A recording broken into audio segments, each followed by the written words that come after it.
Pause the video here, read the MCQ and come directly to the explanation. So we have an 8-year-old boy who presented to the OPD with a complaint of difficulty in hearing on performing the tuning fork tests. So here the test means Rinne's and Weber's. So then he stopped hearing with tuning fork over mastoid. So this means that we are doing the Rinne's test and we have just tested the bone conduction of the patient. So when he stopped hearing with tuning fork over mastoid, the tuning fork was moved in front of the ear. So now with the tuning fork in front of the ear, that means that we are testing the air conduction. When moved to in front of ear, he could hear in the right ear but not in the left ear. So we can see that in the right ear, the air conduction is still perceiving the sound when the bone conduction has stopped working. So in the right ear, air conduction is better than bone conduction, which means that this ear is Rinne's positive.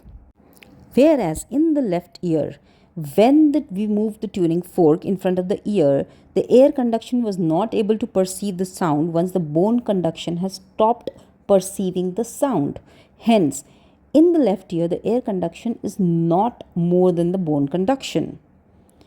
Therefore, this ear is Rinne's negative. So as we have already seen in the Rinne's video, if the ear is Rinne's positive, it means that it is either normal or there is sensory neural deafness. Thus, we know that the right ear is either normal or there is sensory neural deafness, whereas the left ear is most probably suffering from conductive deafness. Now let's go to the second part of the MCQ. So in the second part of MCQ, we see that on placing the tuning fork over the center of the forehead, he said that he hears louder in the left ear. So basically here the doctor is performing the Weber's test, during which he hears louder in the left ear. So means there is lateralization of the sound to the left ear, and any lateralization during Weber's is abnormal. Now let's quickly have a look at the interpretation chart from our previous video on Rinne's and Weber.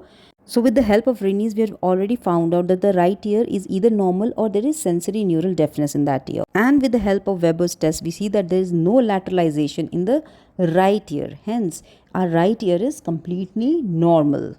Coming now to the left ear, we had seen following Rinne's that it may be suffering from conductive deafness. Now when we have done Weber's, we see that yes, it is lateralized to the left ear, and we know that in conductive deafness the sound is lateralized to the diseased ear or the worst ear. So here our diseased ear is the left ear. So now we know that the right ear is normal and the left ear is most probably suffering from conductive deafness. Now let's go to the options of our MCQ. So first option is that it is a normal finding and the child can be sent home and will improve on its own. So we have already seen that the ears are not normal and the left ear suffers from conductive deafness, which has various causes, and hence it cannot improve on its own, and we have to find out the cause.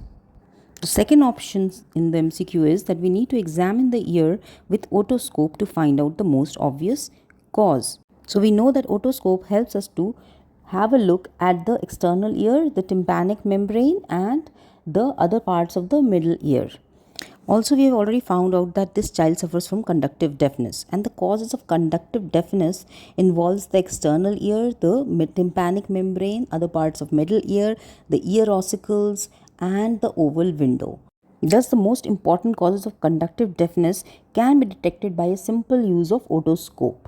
Hence, this option seems the most appropriate till now, but we will have a quick look at the other options.